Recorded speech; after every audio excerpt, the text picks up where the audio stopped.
Bismillahirrahmanirrahim. Assalamualaikum warahmatullahi wabarakatuh. Selamat pagi teman-teman.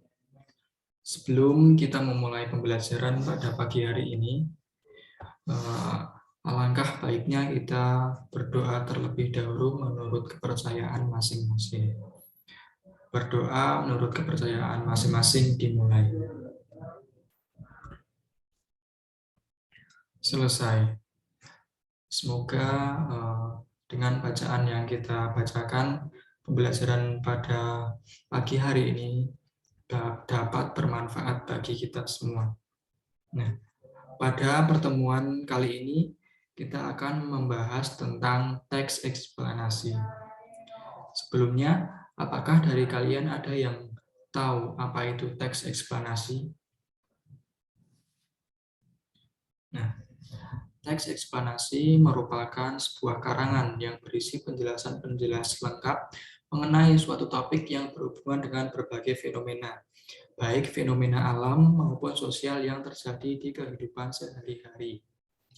Dalam setiap teks pasti terdapat tujuan. Nah, adapun tujuan dari teks eksplanasi adalah untuk memberikan informasi sejelas-jelasnya kepada pembaca agar paham atau mengerti tentang suatu fenomena yang terjadi. Setelah kita mengetahui apa itu teks eksplanasi, selanjutnya kita akan mengidentifikasi struktur teks eksplanasi.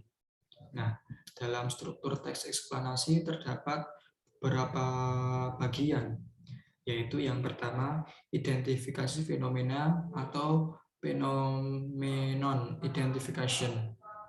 Nah, dalam identifikasi fenomena, hal itu bisa terkait dengan fenomena alam, sosial, budaya, dan fenomena-fenomena lainnya. Kemudian yang kedua, penggambaran rangkaian kejadian atau explanation sequence. Dalam penggambaran rangkaian kejadian, merinci proses kejadian yang relevan dengan fenomena yang diterangkan sebagai pertanyaan atas bagaimana dan mengapa. Pertanyaan bagaimana melahirkan uraian yang tersusun secara kronologis ataupun gradual, sedangkan pertanyaan mengapa melahirkan uraian yang tersusun secara kausalitas. Dan yang kemudian yang terakhir, ulasan atau review. Dalam ulasan berupa komentar atau penilaian tentang konsekuensi atas kejadian yang dipaparkan sebelumnya. Nah, itu merupakan struktur dari teks eksplanasi. Kemudian setelah kita tahu struktur teks eksplanasi, kita akan memproduksi teks eksplanasi. Nah, sebagaimana yang telah saya jelaskan sebelumnya, bahwa teks eksplanasi adalah teks yang memaparkan suatu proses kejadian dengan sejelas-jelasnya.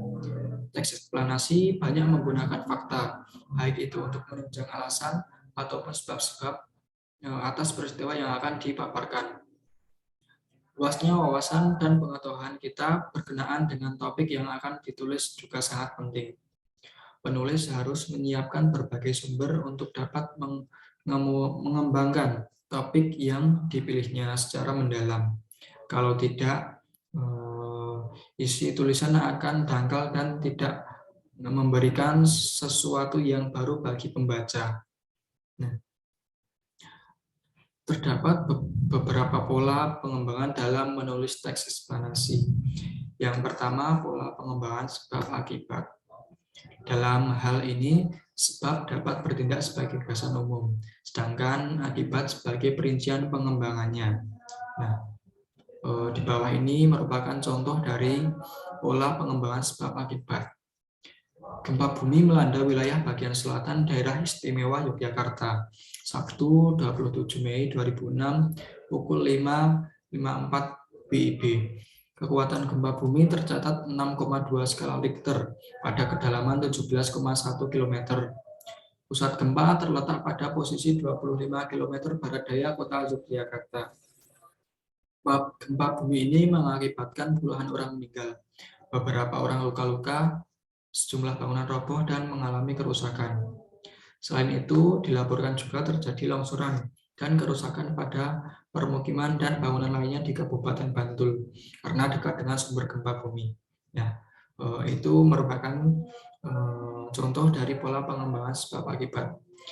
Dapat kita ketahui pola pengembangan yang merupakan sebab dalam dalam paragraf yang pertama, gempa bumi melanda wilayah bagian selatan dan seterusnya. Kemudian pola pengembangan yang akibat terdapat pada paragraf yang kedua, yaitu gempa bumi ini mengakibatkan puluhan orang meninggal, beberapa orang luka-luka, dan sampai selesai. Itu merupakan contoh dari pola pengembangan sebab akibat. Kemudian pola yang kedua, pola pengembangan proses. Proses merupakan suatu urutan dari tindakan-tindakan atau perbuatan-perbuatan untuk menciptakan atau menghasilkan sesuatu atau berurutan dari suatu kejadian atau peristiwa. Nah, dalam pola pengembangan proses terdapat langkah-langkah untuk menyusun, dan berikut langkah-langkah menyusun sebuah proses. Yang pertama, mengetahui perincian-perincian secara menyeluruh. Kemudian yang kedua, membagi proses menurut tahap-tahap kejadian. Dan yang ketiga, menjelaskan urutan ke dalam detail-detail yang tegas, sehingga pembaca dapat melihat seluruh proses itu dengan jelas. Nah, berikut contoh dari pola pengembangan proses. Pada bulan keempat, muka telah kian tampak seperti manusia. Dalam bulan kelima, rambut-rambut mulai tumbuh pada kepala. Selama bulan ke-6, alis dan bulu mata timbul. Setelah 7 bulan, fetus mirip kulit orang tua dengan kulit merah berkeriput. Selama bulan ke-8 dan ke-9, lemak ditimbun di bawah kulit sehingga perlahan-lahan menghilangkan sebagian keriput pada kulit. Kaki membulat, kuku keluar pada ujung-ujung jari. Rambut asli rontok dan fetus menjadi sempurna dan siap dilahirkan. Nah, itu contoh dari pola pengembangan proses. Dapat kita lihat dari yang namanya proses itu terdapat pada kalimat yang pertama, pada bulan keempat, kemudian bulan kelima, kemudian bulan ke-6, dan seterusnya. Nah, itu merupakan contoh dari pola pengembangan proses. Nah, sampai situ apakah ada yang ingin ditanyakan? Jika tidak ada, saya akan mengakhiri pertemuan pada kali ini. Dan jika ada yang ingin ditanyakan bisa melalui WA group. Semoga apa yang saya jelaskan pada pagi hari ini bisa bermanfaat dan bisa dipahami oleh teman-teman semua. Jika sudah tidak ada yang ingin ditanyakan, maka saya akhiri pertemuan pada pagi hari ini.